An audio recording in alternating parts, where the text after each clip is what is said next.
সিধা হলে কথা নাছিল এনেকে ঘুরবা লাগে না বেকা হৈ গেল যাব ডাইরেক্ট কোনা মানি ফেলে গুছি যাব আর এইখন আপোনালোকে দেখা পাই আছে গোটে পানীয়ে পানী ফিল্ডত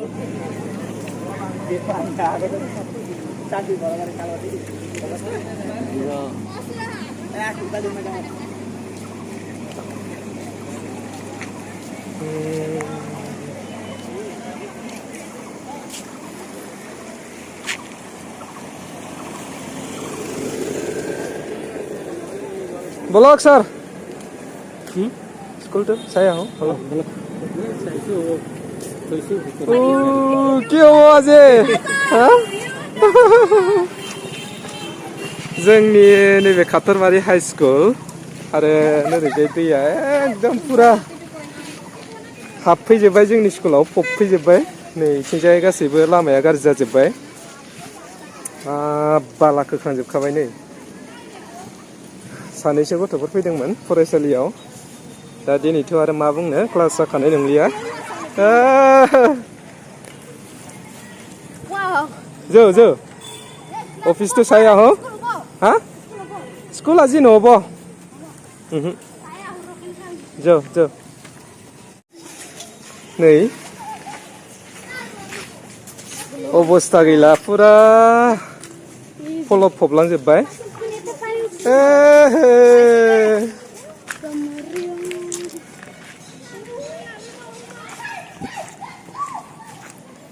नै नैबे फिल्डआव पुरा फलबानो गोजा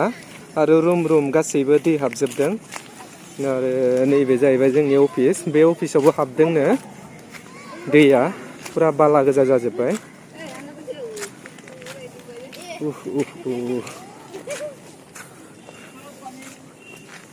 वालটো ভাঙি গ'ল শেষ অবস্থা নাই হা হা চাইছো এই কাৰণে আহিলো মই চাবা नै हाबजोबदों पुरा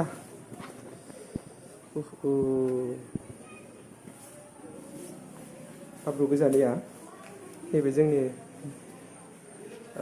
अफिस रुम हेडमास्टार जिरायग्रानि बे पुरा नै फलब गोजा सेस नैबे ड्रेस गोजामोन अबस्था गैला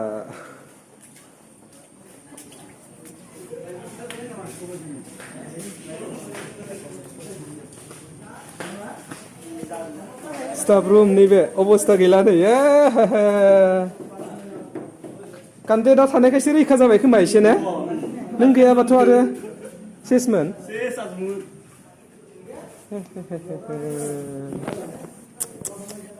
इयाव बेसे गोथौ जानायमोनबा कान्टेक्टआ बेसे गोथौ जानायमोन इयाव नोंगा थेवब्लाबोथ' भगबान हा हा नोंगा नै पुरा माने हाब्रु गोजा नैबे स्टाफ रुममोन जोंनि आरो ओरैजाय नै नाय हाब्रु गोजा भगबान अबस्था गैला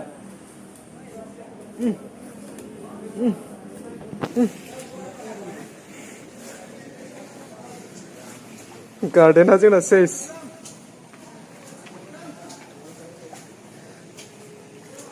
गैलालै अबस्था गैला सयथिबो बेबायदि जाफेराखैमोन आं 11 बोसोरनि बारा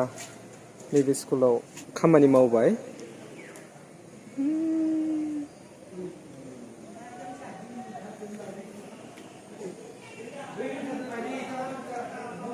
दिनैसिम नुफेराखैमोन आं बेबायदि माने दैबाना जानाय जोंनि स्कुलाव आगोल खनसे जादोंमोन खिन्थु बेबायदि एसेबां दै जायाखैमोन थेवब्लाबो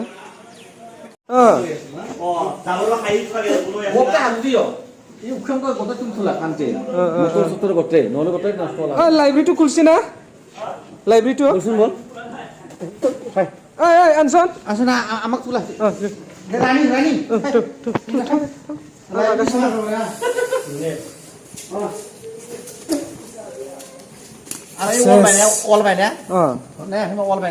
नायगोन र' देखायगोन दा Ha? Tapi tu. Kami tu purba jam deh.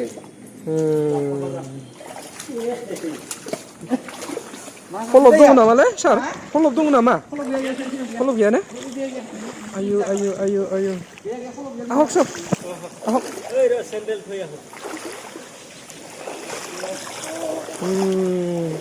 नैबे जोंनि काटरबारि हाई स्कुलनि लाइब्रेरिमोन बेयावबो पुरा हाबजोबदों दैया दे खुलि सार बिजाब माखासे सोनो Pani apa?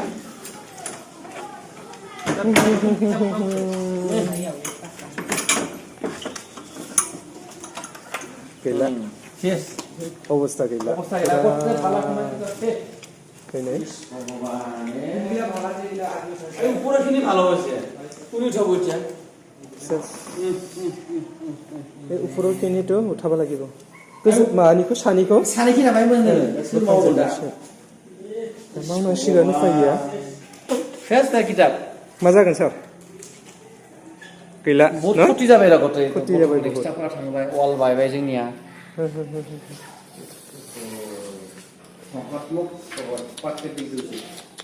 सेस तामाने इमान मोनसे साखरि मावबाय इनि प्रथम इदि दै बाना तामाने जोंनि स्कुल नुफेराखैमोन एनेका बानपानि तामाने इयो प्रथम आमाय দেখা পালো খাতাबाय ना इमान अखा जागा आंबोथ' 11 बोसोर जाबाय खामानि मावनाया खिन्थु बेबायदि नुफेराखैमोन आङो सेस वाल बायबाय गेटा बायबाय सार मोनसे इथि मारै जानाय इथि मारै जानाय सार मोनसे दिनाव गैयालाय जेबो जायाखै दिनाव एसेबे गोजौ ना मिजा तामाने बुस्थुआय डाइरेक्ट इथिं सौना दैया दैमा दोङो ना दैया लुजबाय थांनो हायाखै गथा फैजोबबाय इजाबो थांनो हायाखै इजाब फैजोबबाय इफोर फाय तामाने डाइरेक्ट जायफोर खुना मारिना एने घुरबा जन बेका हो गेल ना सीधा आलो थांसि एने घुरबा लागे ना बेका हो गेल तामाने डाइरेक्ट खुना मारि इफोर घुसि आकु इतर से पानी जाबा एकाने पानी हेरी को बाही सीधा रिता नै एके वापु हो गेल तामाने पेट्रोल लगो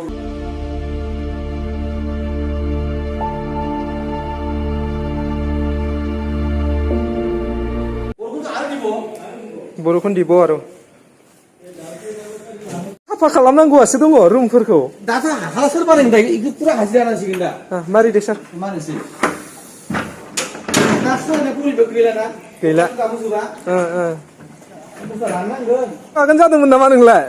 बेसा दुटा जागोन फनखानो सा लोमजुबायनो फिल्टार ना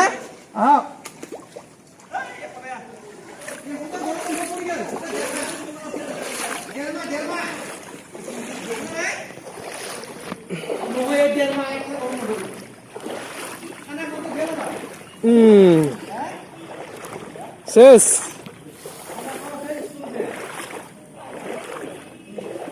नै बनाबो सेस माथो लोमजोबबाय सिजोबबाय गैला बन्द' खालामनांसिगोन नैबे काटरबारि हाई स्कुलनि फिल्डमोन बियो पुरा गासिबो फलब फबनानै गालांजोबबाय बेयावबो गासिबो दैयानो गोजानिया दैयानो गोजा हनै ओरैजाय जोंनि गार्लस हस्टेल दङ ओइ नै सामायनि गथ'फ्रा नागिरगासिनो दङ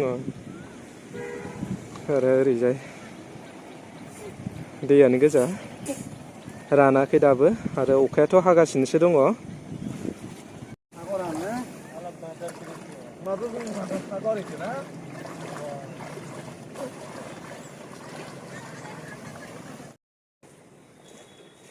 नायनो हागोन नै पुरा अबस्था गैला गासैबो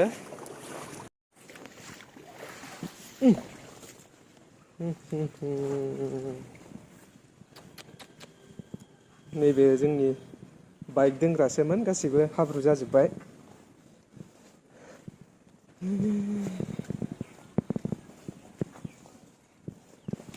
गैलालै सयथिबो बोहैगासिनो नै दैया दाबो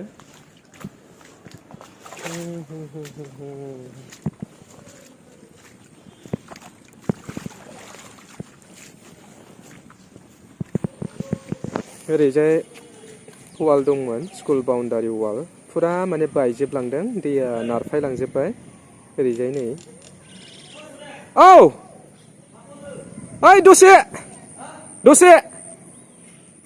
যোৱাকালি দিন আৰু ৰাতি নেৰানেপেৰা বৰষুণৰ ফলত আমাৰ বিদ্যালয়ত যোৱা ৰাতি নিশা 12টা-1টামান বজাত অৰংগা নদীৰ পানী উঠি পেলাই গোটেই স্কুলৰ অফিচ ক্লাছৰুম সম্পূৰ্ণ মানে পানী উঠাই পেলাই গোটেই বোকা নদীৰ পলস আৰু বালি পৰিছে আৰু এইখন আপোনালোকে দেখা পাই আছে গোটেই পানীয়ে পানী ফিল্ডত গোটেই পানী আৰু গোটেই ৰুমবিলাকত পানী সোমাইছে আৰু আমাৰ বিদ্যালয়ৰ অফিচতো সোমাই কিতাপ বহী পত্ৰ গোটেইখিনি মানে বুৰাই পেলাইছে আৰু এই ইউনিফৰ্ম যোৱাকালি আনিছিলে ল'ৰা ছোৱালীৰ কাৰণে এই ইউনিফৰ্মবিলাকো গোটেইখিনি ভিজিছে আৰু আমাৰ কিটচেন ৰুমত যি চাউল আছিল মধ্যাহ্ন ভোজনৰ চাউল এই মধ্যাহ্ন ভোজনৰ চাউলো গোটেইখিনি ভিজিছে আৰু আমাৰ ষ্টাফ ৰুমবিলাকতো যিখিনি মানে ঠাই আছিল গোটেই পানী বুৰাই পলস আৰু বালি সম্পূৰ্ণ পলস আৰু বালি উঠাইছে আৰু ইফালে বিদ্যালয়ৰ যিটো নেকি আমাৰ বাউণ্ডাৰী ৱাল আছিল এই বাউণ্ডাৰী ৱালটো অলপ দেখাই দিব পাৰিব নেকি এই অলপ কামত যায় বাউণ্ডাৰী ৱালো মানে ছিঙি পেলাইছে দুই ঠাইত বহুত ডাঙৰকৈ বাউণ্ডাৰী ৱালৰ মানে ছিন্ন ভিন্ন নোহোৱা হৈছে গোটেইখিনি ভাঙি পেলাই মানে মুঠতে আধাহে ৰৈছে আৰু এইফালে ফিল্ডতো ধুনীয়াৰ পানী এতিয়াও বৈ আছে নদীৰ পানী স্কুল ফিল্ডত এই অৰঙ্গা নদীৰ পানী উঠিছে আৰু গোটেই বৰষুণৰ পানী আৰু গোটেইখিনি ৱাল চোৱাল ভাঙি চেছ কৰি দিছে গতিকে মই মানে আমাৰ অসম চৰকাৰৰ লগতে আমাৰ বিদ্যালয় কৰ্তৃপক্ষ আইএছ মহোদয়ক মই মানে অনুৰোধ কৰোঁ যাতে আমাক অলপ সোনকালে আমাৰ যি ক্ষতি এই ক্ষতিৰ কামখিনি কৰাৰ কাৰণে বাউণ্ডাৰী ৱালটো ৰিপেয়াৰিং কৰাৰ কাৰণে লগতে আমাৰ বিদ্যালয়ৰ যিবিলাক ক্ষতি হৈছে সেইখিনি সম্পূৰ্ণ সোনকালে মেৰামতি কৰাৰ কাৰণে মই আইএছ মহোদয়ৰ ওচৰত বাক্সা জিলাৰ আইএছ মহোদয়ৰ ওচৰত মই অনুৰোধ কৰিছোঁ স্কুলৰ নাম ক'ব ছাৰ আমাৰ বিদ্যালয়ৰ নাম হ'ল সাতগুৰি হাইস্কুল এই সাতগুৰি হাইস্কুলতে যোৱাকালি বানপানী উঠি পেলাই গোটেই মানে বাউণ্ডাৰী ৱাল ভাঙি ছিন্ন ভিন্ন হৈছে আৰু গোটেই ক্লাছৰুমসমূহত পানী সোমাইছে আমি এই সপ্তাহটোত আমি ক্লাছে কৰিব নোৱাৰিম গোটেইখিনি আমি বালা বা পলস চাফা কৰোঁতে আৰু এইখিনি মানে আমি চাফা কৰি পেলাই এই ধৰ ব্লিচিং পাউডাৰ কিবা কিবি তেনেকুৱা হেৰি কৰাতে আমাৰ মোটামুটি এসপ্তাহ লাগিব ক্লাছ কৰাৰ কাৰণে গতিকে এই এসপ্তাহ আমি হয়তো ক্লাছে কৰিব নোৱাৰিম স্কুলটো খোলাই থাকিব যদিওবা আমি কিমান দিন লয় সময় এইখিনিৰ ভিতৰত আমি চাফা কৰি যদি কৰিব পাৰোঁ ক্লাছ কৰিম আৰু গতিকে মই মহোদয় আমাৰ বিদ্যালয়সমূহৰ পৰিদৰ্শক মহোদয় ছাৰক মানে আহ্বান জনাইছোঁ যাতে আমাৰ বিদ্যালয়ৰ যিখিনি ক্ষতি হৈছে যিখিনি ৱাল ভাঙিছে সেইখিনি সম্পূৰ্ণ মেৰামতি কৰাৰ কাৰণে অতি শীঘ্ৰে যাতে আমাক মানে অনুদান মানে আগবঢ়ায় আৰ্থিক অনুদান যাতে আগবঢ়ায় তাৰ কাৰণে মই আহ্বান জনাইছোঁ